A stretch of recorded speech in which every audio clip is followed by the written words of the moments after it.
Olá, tudo bem com vocês? A nossa rádio hoje, Físio Mundo, terá um podcast sobre as seguintes patologias. Convido vocês, caro ouvinte, para entender mais um pouco sobre um assunto tão comentado em nosso país. Venha com a gente. Colo congênito é definido como uma contratura unilateral do músculo esternocleidomastoide, que em geral se manifesta no período neonatal ou em lactantes. Em crianças com TC, a cabeça fica inclinada para o lado do músculo afetado e rodada para o lado oposto. A sua incidência é de 1 a 250 recém-nascidos e a etiologia ainda não está esclarecida. As hipóteses relativas à etiologia da condição se relacionam ao tocotraumatismo cervical, isquemia arterial com impulso sanguíneo para o esternocleidomastoide, a obstrução venosa do esternocleidomastoide, ao mau posicionamento intrauterino e à hereditariedade também. O diagnóstico é feito clinicamente, observando-se as limitações nos movimentos do pescoço, a elevação do ombro no lado do músculo contraturado e a posição da cabeça em inclinação bilateral e rotação contralateral. O nódulo pode estar presente na porção média do músculo esternocleidomastoide em aproximadamente 20% dos pacientes. Com muita frequência, este nódulo é detectado entre 10 a 15 dias de vida e pode crescer durante 2 a 4 semanas até atingir o tamanho aproximado de uma amêndoa, quando então começa a regredir e pode desaparecer completamente até o 8º mês de vida. Devido ao encurtamento muscular unilateral, a criança com TC prefere dormir na posição prona com o lado afetado para baixo.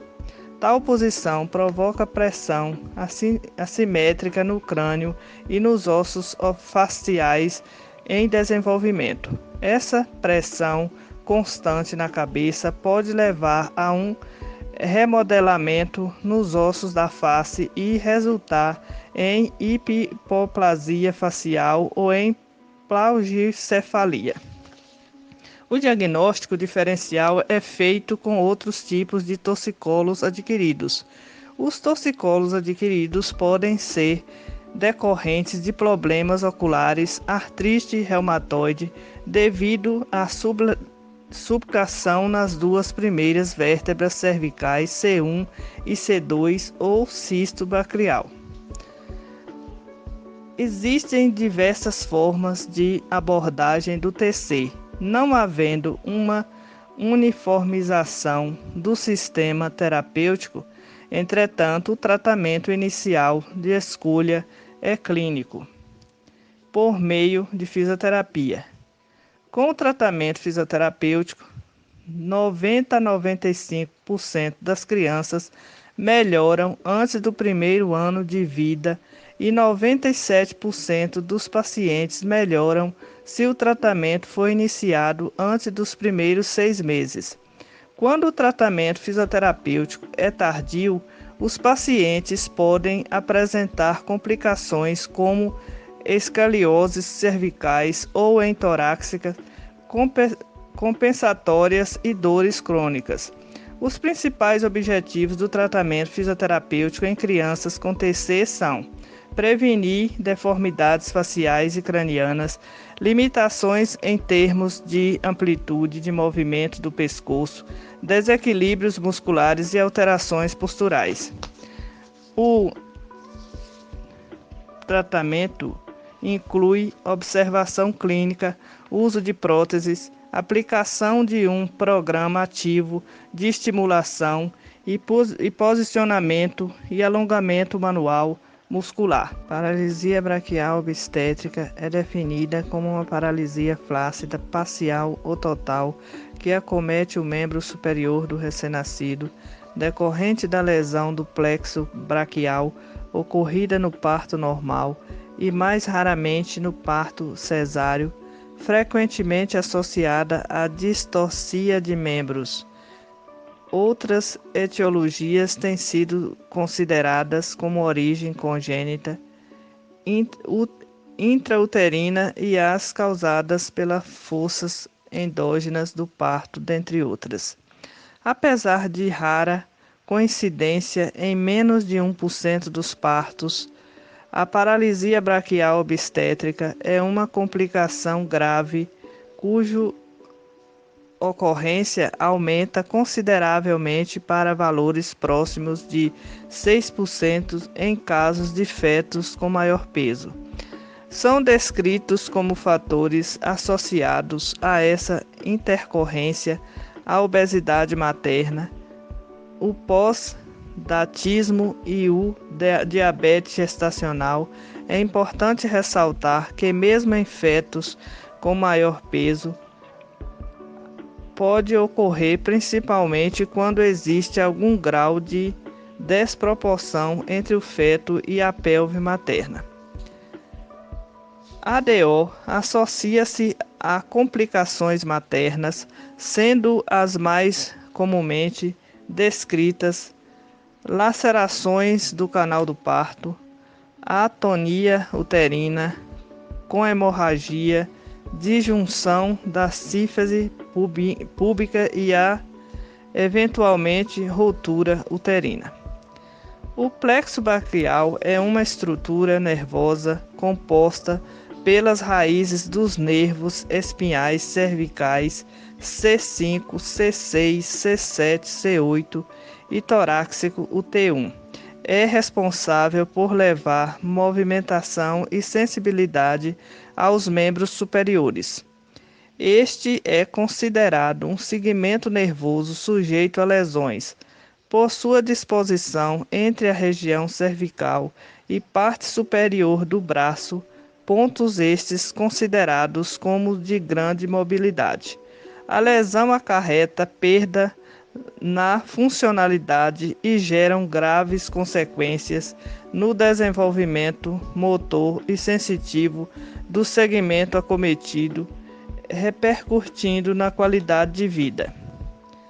O tipo mais comum de paralisia braquial obstétrica e que apresenta melhor prognóstico é a paralisia denominada alta.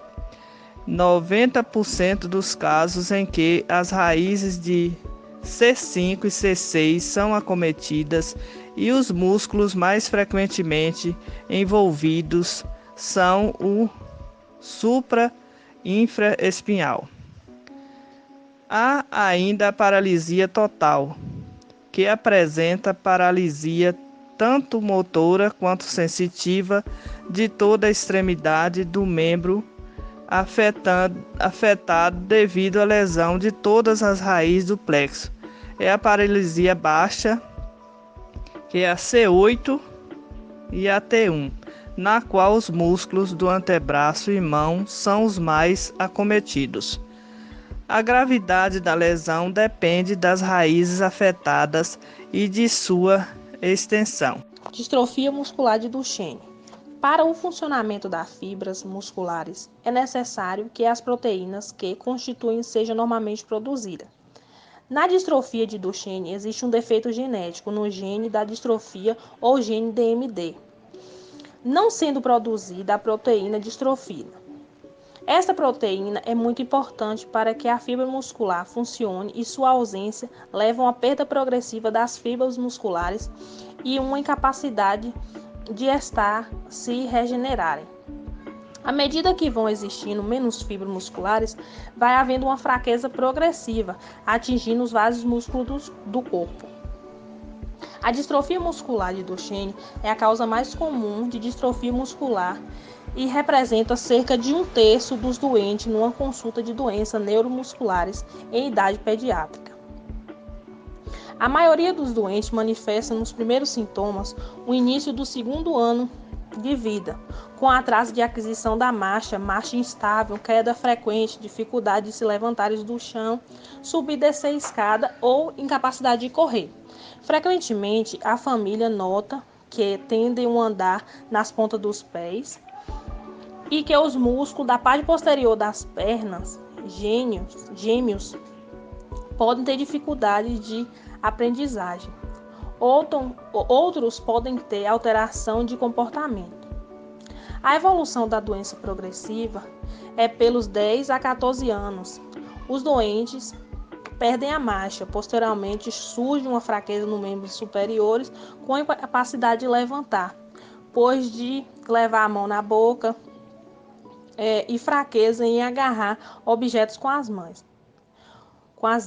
Os músculos de sustentação do tronco vão ficando fracos e surge frequentemente a escoliose. Os músculos cardíacos também vai ficando afetado, ocasionando um grau de maior ou menor insuficiência cardíaca. O músculo respiratório também vão ficando progressivamente mais fraco, com necessidade de apoio ventilatório inicialmente noturno e posteriormente durante o dia. O diagnóstico deve ser suspeito de forma ocidental, ainda antes de surgir os sintomas, pela detecção de uma elevação de enzimas musculares, como a transaminases e a CK. Ainda não existe uma cura para essa doença. Nas últimas décadas, tem sido preconizado o uso de esteroides, com esquemas em dias alternados ou diariamente. A maioria dos centros usa um esquema diário, que deve ser iniciado quando surgem os sintomas. Contudo, nem todos os doentes correspondem de forma favorável a este tratamento. A distrofia muscular de Duchenne era considerada, há anos atrás, uma doença de crianças, mas graças ao crescente apoio passou a ser uma doença que começa em criança e em quem continua na idade adulta, sendo importante a colaboração entre os clínicos que seguem criança e dos adultos, para que sejam definidos os melhores cuidados na altura que os doentes atingem na idade adulta. A distrofia muscular de Duchenne é uma doença progressiva e a expectativa de vida destes doentes é menor que a população geral. No entanto, os avanços nos diferentes apoios que podem ser prestados têm permitido um aumento da sobrevivência, bem como uma clara melhoria na qualidade de vida das vítimas. Agora iremos falar da síndrome de Down, que é uma condição genética causada por um problema nos cromossomos.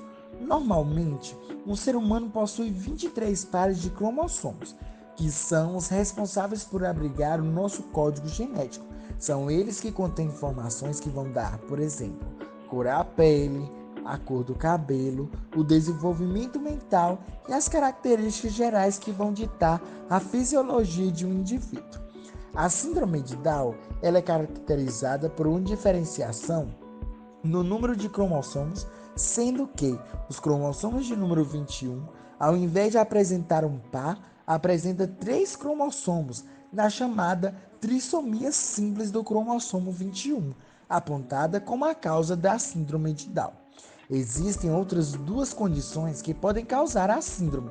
Entre elas, podemos destacar a translocação cromossômica, quando o cromossomo 21 se apresenta grudado a outro cromossomo, dando a impressão de ser um cromossomo extra. E o mosaicismo, que é quando o problema está na divisão celular, que acontece logo após a formação do embrião, sendo que nem todas as células acabam tendo a trissomia do cromossomo 21. A trissomia simples do cromossomo 21, a translocação cromossômica e o mosaicismo são apontados como diferentes tipos de síndrome de Down, sendo que a maior parte das características apresentadas pelos portadores dessa condição são similares. De forma geral, o paciente com síndrome de Down pode viver uma vida perfeitamente normal, desde que seja feita adaptações ao seu ritmo de aprendizado e à sua forma de ver ao mundo. Algumas características marcantes da síndrome de Down podemos caracterizar ela entre rosto redondo, com olhos puxados e orelhas pequenas, mãos de tamanho reduzidos e dedos curtos, tono muscular mais fraco e língua protusa e maior do que o normal. Algumas outras características que podem se incluir são os desenvolvimentos intelectual um pouco mais lento que a média, condições cardíacas congênitas, refluxos, problemas de tireoide, apneia do sono. Nem sempre o paciente com síndrome de Down pode apresentar essas condições, mas pode ter a síndrome e ela pode ter uma propensão acima da média para desenvolver as doenças mencionadas acima. O diagnóstico da síndrome de Down pode ser feito ainda quando o bebê está na barriga da mãe, por meio de um exame específico, que após o nascimento da criança é feito o exame do cariotipo, que avalia justamente a posição do cromossomo, como forma de saber a trissomia se ela está presente. O tratamento do paciente com síndrome de Down pode ser estimulado desde cedo, como forma de ter o seu desenvolvimento fomentado, um acompanhamento com profissionais multidisciplinares que pode incluir, por exemplo, fisioterapeutas e fonoaudiólogos, além de médicos pediátricos e clínicos gerais, também devem participar dessa realização de tratamento. Focando na fisioterapia é um passo e um marco importante no tratamento da síndrome de Down, que podem prevenir diversas doenças e podem trazer a melhora em diversos quadros. O bebê que tem síndrome de Down requer alguns cuidados após o nascimento e ao longo de seu desenvolvimento por conta das características decorrentes da trissomia 21. A fisioterapia pode colaborar especificamente para o desenvolvimento motor da criança, ajudando-se a movimentar de maneira correta no fortalecimento físico. No entanto, ressaltamos que o bebê só deve iniciar as atividades após a autorização do médico, que acompanha, no caso, a criança com síndrome de Down, que nasce com algum outro tipo de cardiopatia grave, por exemplo, requer exercícios, contraindicação até que o problema seja tratado. Vamos conhecer um pouco da hidrocefalia. A hidrocefalia é um acúmulo excessivo de líquido cefalorraquidiano dentro do crânio, que pode levar a um inchaço cerebral. Há 3 tipos de hidrocefalia e as mesmas são classificadas de acordo com a sua causa. Dentre elas temos a hidrocefalia obstrutiva, que é um tipo de doença que ocorre quando há um bloqueio no sistema ventricular do cérebro, impedindo que o líquido cefalorraquidiano flua normalmente pelo cérebro ou pela medula espinhal. Temos também a hidrocefalia não obstrutiva, que é resultante da baixa de produção ou absorção do líquido cefalorraquidiano. Dentre elas também temos a hidrocefalia da pressão normal, que é um tipo de hidrocefalia que afeta principalmente pessoas idosas. Ela é resultado de um trauma ou doença, mas as causas exatas ainda não são totalmente claras. No interior do cérebro existe um espaço chamado de ventrículo, que são cavidades naturais que se comunicam entre si e são preenchidas pelo líquido cefalorraquidiano, o LCR, ou licor, como também é conhecido. A hidrocefalia acontece quando a quantidade desses líquidos aumenta dentro do crânio, e esse aumento anormal do volume dilata os ventrículos e comprime o cérebro contra o osso do crânio, provocando uma série de sintomas que necessitam de tratamento de emergência para prevenir danos mais sérios. A hidrocefalia, muitas das vezes, pode ser detectada antes mesmo do nascimento, por um meio de ultrassonografia periódicas. Em muitos casos, não é possível identificar a causa exata da hidrocefalia. No entanto, uma série de problemas médicos e no desenvolvimento do indivíduo pode contribuir para a hidrocefalia. A hidrocefalia congênita, que ocorre nos recém-nascidos, é logo após o nascimento e pode ser motivada por desenvolvimento anormal do sistema nervoso central, que pode obstruir o fluxo do fluido cerebroespinal, e o sangramento dentre os ventrículos, uma possível complicação no parto prematuro. Também a infecção no útero durante a gravidez, como a rubéola e a sífilis, que pode causar inflamação nos tecidos cerebrais do feto. Outros fatores podem contribuir para a hidrocefalia, e neles inclui-se a lesões ou tumores no cérebro ou na medula espinhal, infecção no sistema nervoso central, como meningite bacteriana ou cachumba, sangramento no cérebro decorrente de um AVC ou um traumatismo craniano. Outras lesões traumáticas também do cérebro podem ocorrer. Alguns sintomas de hidrocefalia variam geralmente de acordo com a idade. Em bebês, os sintomas são mais comuns e incluem alterações na cabeça, cabeça bem maior do que o normal, aumento rápido do tamanho da cabeça, a moleira na parte superior da cabeça.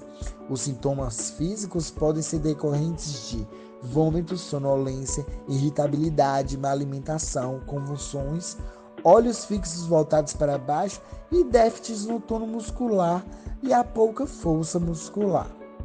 Em crianças mais velhas, pode ser comum dor de cabeça, visão turva ou dupla, aumento anormal da cabeça da criança, sonolência, dificuldades para permanecer acordado ou para acordar, náuseas ou vômitos, equilíbrio instável, má coordenação, falta de apetite e muitas das vezes as convulsões. Muitas das vezes, nas crianças, podem ser mais notada a irritabilidade, mudança de personalidade, déficit de atenção e atraso em problemas de habilidades anteriores e adquiridas, principalmente na forma de falar. Já no adulto, pode ocorrer a dor de cabeça, dificilmente para manter-se acordado ou acordar, perca da coordenação ou equilíbrio, perda do controle da bexiga ou na necessidade frequente de urinar e a deficiência visual, também apontando o declínio da memória, a contratação e outras habilidades de pensamentos que podem afetar o diagnóstico da hidrocefalia. Geralmente é baseado em questionários sobre sinais e sintomas, exame físico, exame neurológicos, que inclui teste de força muscular, reflexo, sensibilidade ao tato, audição, coordenação, equilíbrio, humor, entre outros. E os exames também de imagem do cérebro, como ultrassom, ressonância magnética e tomografia computadorizada. O tratamento de hidrocefalia tem os principais objetivos para hidrocefalias, que também é reduzir e prevenir os danos cerebrais, melhorando e corrigindo o fluxo do LCR. Se necessário, pode também ser realizado uma cirurgia, onde tem a opção de realizar essa correção.